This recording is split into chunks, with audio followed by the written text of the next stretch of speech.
After the sale to the Chadwicks, Art Holt continued to run WEZV-FM, officially changing the call letters to WZZO in 1980 when the station left Broadhead Avenue for a brief stay at the Westgate Mall in Bethlehem.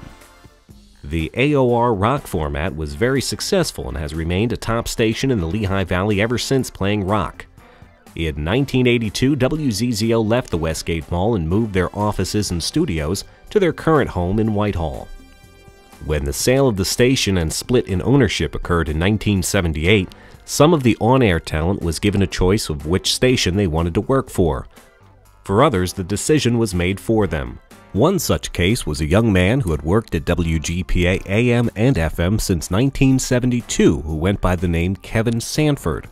Kevin was selected by Arthur Holt to be part of the new WEZV lineup and changed his on-air name to the Bearman. WZZO's Bearman would become one of the most recognizable DJs in all of the Lehigh Valley.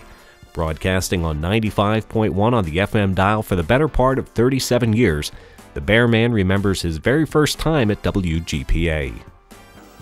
Well, my older brother, had gone to Lehigh, and while he was at Lehigh, he worked part-time at WGPA, because originally WGPA was at 428 Broadhead, which is just down the street from, literally down the street from Lehigh University. So when he left to go to MIT, he pursued postgraduate work at MIT, they needed somebody to replace him. Well, he didn't tell me what he was up to, because in all the years that he worked part-time at WGPA and WGPA-FM, he never took any of us to the radio station. You know, it was just kind of, we don't, you know.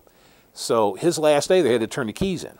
And he said, well, do you want to see the inside of the radio station? I got to, you know, once you come along, I got to turn the keys in, we'll go over and we'll...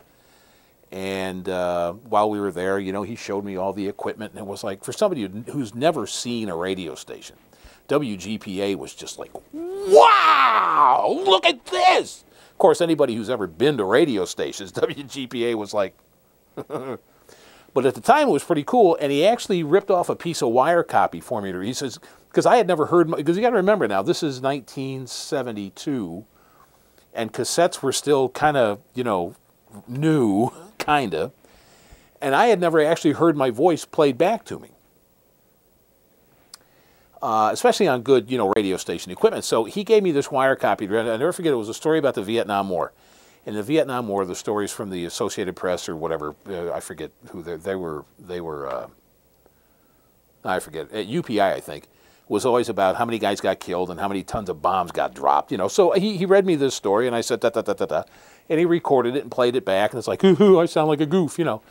And I didn't realize that on the way out, he took that tape and threw it under Bob, the program director at the time was Bob Wilkin. He threw it under Bob's door. This is a Sunday. Monday afternoon, I get this phone call, when can you start? I said, start what? He says, working for the thing. And that's how I got into radio. I had no idea I was going to be in radio. I never applied for a job in radio, never. To this day, the Bearman gives credit to Holt and WGPA for giving him his start in radio. Oh, I just think the guy hung the moon. I mean, and it's easy for me to say because he gave me my career. He made it possible for me to now.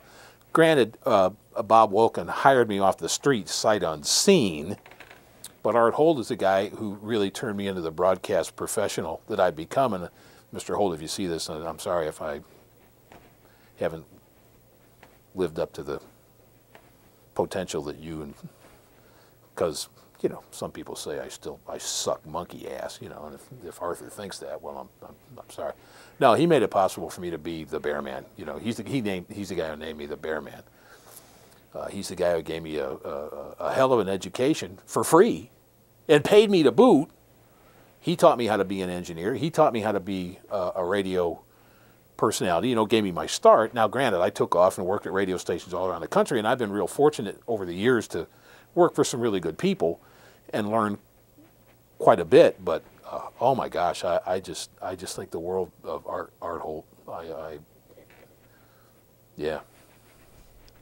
In 1979, another young broadcaster started working at WGPA for Hank Chadwick after leaving WHOL a few months earlier.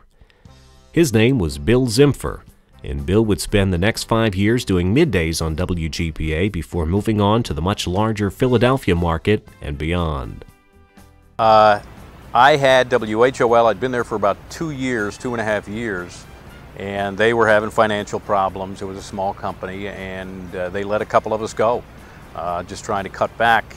And one of the guys who I had worked with previously, his name was Ed Ballmer, and Ed went over to WGPA and was their afternoon guy. So WGPA was under a new ownership. Hank Chadwick had purchased the station, and he was trying to get him off of automation and go all live again. So he had Bob Wolkin in the morning, and he had Ed Ballmer in the afternoon, and they were looking for a midday guy, and Ed recommended me, and told me to give Hank a call, and I did that, and they hired me as their midday air personality. It also was later that year that Bill began doing play-by-play for Lehigh football. Great story. When I started working there, I was only the midday air personality. Bob Wolkin came to me and said, "Do you have any experience doing sports?" And I said, "Yeah, I've worked for the student station at Penn State. I did some play-by-play there, did football, basketball, hockey, baseball." And he said, "Okay." He said, "I just wanted to know in case we need a backup." They had a guy, and I knew that, so I in no way expected to be doing any kind of football for them. And the first game of the 1979 season, Saturday morning, about 11 o'clock, I get a call. "Can you do the game?" The guy, their play-by-play guy, was sick. It was down at Westchester. I said, "Yeah, all right," and I probably at that time, they woke me up probably, calling me at 11 o'clock on a Saturday morning. I jumped in the car, met them, we rode down to Westchester, did the game, and ended up doing Lehigh football for 11 years.